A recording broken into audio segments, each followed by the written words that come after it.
Virgo, there are moments in a person's life that don't announce themselves. They don't come with a warning. They don't tap you on the shoulder and say, get ready, something is shifting. They just arrive quietly in the middle of an ordinary Tuesday, in the middle of a week that looked like every other week, and only later, sometimes much later, do you look back and realize that everything changed in that moment. You almost didn't notice. I think you might be in one of those moments right now. And I think if you're being honest with yourself, something in you already suspects that. Stay with me. Because what I'm about to unpack came through in layers. And each layer goes deeper than the one before it. The first layer is about news, unexpected news, and I want to be precise about what I mean by that because unexpected doesn't always mean shocking. Sometimes unexpected means arriving from a direction you weren't watching, through a channel you wouldn't have predicted, in a form that doesn't look like what you were waiting for, but carries exactly what you needed. There may be something approaching your awareness right now, a piece of information, a conversation, a realization that has been moving toward you through invisible channels, things you couldn't see from where you were standing, things that were happening behind the visible surface of your situation, quietly, deliberately, while you were busy managing what was in front of you. And if you're someone who believes that something greater than circumstance operates in the details of a life, then maybe what's been happening behind the scenes wasn't accidental. Maybe something was being arranged, something was being confirmed, something that needed to be real before it could be shown to you. Um, because that's how it sometimes works. If you believe it works at all, the confirmation comes first. The seeing comes after, and the gap between the two, that agonizing, faith testing gap, is where most people give up. Right before the reveal, maybe you almost gave up. Maybe you came close, but you didn't, and that matters more than you know. The second layer is about sight, about what the eyes can and cannot access. And this is where it gets interesting because we've been taught to trust what we see, evidence, proof, the visible, tangible, measurable version of reality. And that's not wrong, but it's incomplete because the most significant things moving through a person's life are almost never visible in the moments they're actually happening. Think about the most important shifts in your own story, the ones that changed everything. Were you able to see them coming, or did they arrive already formed, already complete, and you only understood their shape after they'd already changed you? Uh, there's something your eyes haven't been able to see yet. Not because it isn't there, but because it hasn't been time for you to see it. Because certain things, if you're someone who believes in a timing larger than your own are revealed only when the person receiving the revelation is ready to do something with it. Not just emotionally ready, ready in the bone, ready in the way that comes from having been through enough to recognize something real.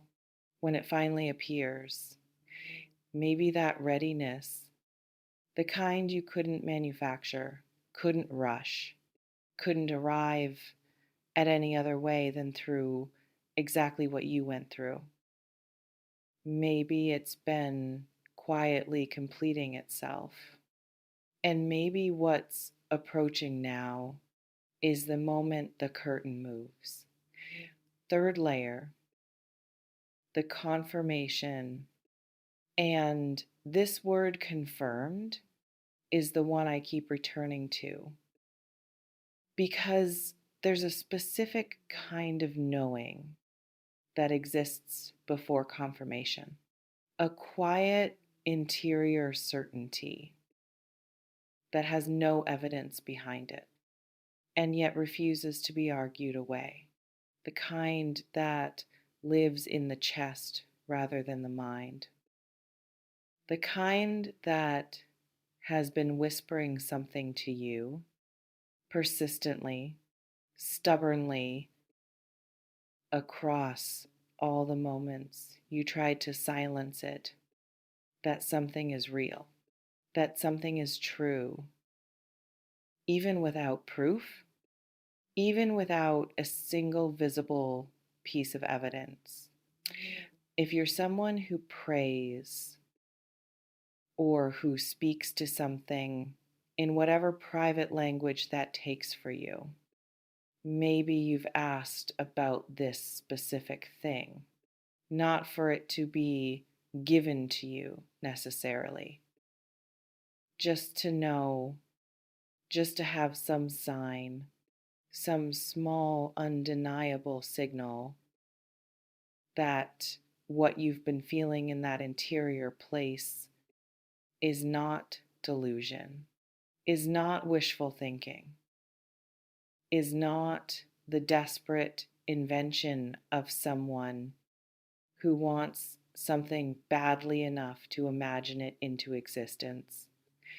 Uh, that confirmation, the one you asked for quietly, maybe without fully believing it would come, might be what's approaching now. Not in a dramatic form, not with thunder behind it, in the particular quiet form that real confirmation takes, the kind that lands in you and makes everything suddenly, simply, undeniably clear. And when it arrives, if it arrives in the way I'm sensing it, you won't need anyone to interpret it for you. Your whole body will understand it before your mind has finished processing the words. Like a key, like a lock you forgot you were carrying, suddenly opening in your chest. Fourth layer, and this one is the one that stopped me because it's about the specific quality of what God, or whatever name you give to what you believe in, is preparing to show you. It's not what you've been looking at. That's the first thing. It's not in the direction your eyes have been trained. It's not the thing you've been analyzing, monitoring, watching for signs in. It's coming from the side, from the peripheral, from the place you stopped watching because you were so focused on the place you were watching. Uh, and what it reveals, when it reveals itself, might reframe everything, not just the thing itself, everything around it, the waiting, the confusion, the moments that felt like silence from something greater, but might have actually been, if you're someone who believes in this preparation, protection, the particular mercy of being kept from seeing something before you were ready to see it clearly. Because there's a mercy in that, in not being shown everything at once, in being given only what you can carry at the moment you can carry it, and maybe in whatever you believe orchestrates the timing of things, you've arrived at the moment where you can carry this, all of it, without it breaking you, without it overwhelming the version of you that had to be built first before the seeing could happen. I want to talk about what it feels like when something hidden becomes visible, when something that existed just outside your perception suddenly moves into the light. Because I think you need to be prepared for this, not anxiously prepared, but gently, honestly prepared. It can feel disorienting at first, not because it's bad, but because your eyes have to adjust, like walking out of a dark room into daylight. The light is good, the light is what you wanted, but for a moment it's almost too much. Your vision whites out, and then slowly, detail by detail, things come into focus. You might feel that whiting out, that momentary overwhelm of something suddenly being clear after so long of it being obscured. And in that moment, don't look away. Let your eyes adjust. Let the detail come in slowly. Let the full picture assemble itself without rushing to understand it all at once.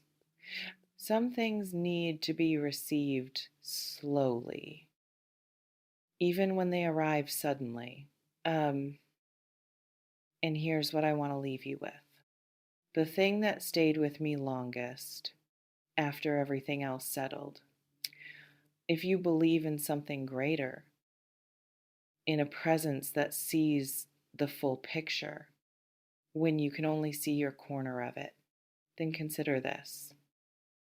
The fact that your eyes couldn't see it was never evidence that it wasn't there. It was evidence that the timing wasn't right yet, that the seeing was being saved for a moment when what you'd see would land differently than it would have before, would land as confirmation instead of confusion, as clarity instead of overwhelm, as the answer to the question you stopped asking out loud, but never stopped carrying. Something strong is confirmed on a level your eyes haven't accessed yet. And if what you believe is true, if something greater really does operate in the details of a life, in the timing of revelations, in the precise moment things become visible, then what's coming towards your eyes right now has already been confirmed, somewhere you can't see yet. Trust what you've felt, even without the proof, especially without the proof, because faith that only exists with evidence isn't really faith, and yours has survived without evidence for longer than anyone knows. The seeing is coming, and what you're about to see, you were always meant to see it. Open your eyes. Really open them. It's already there.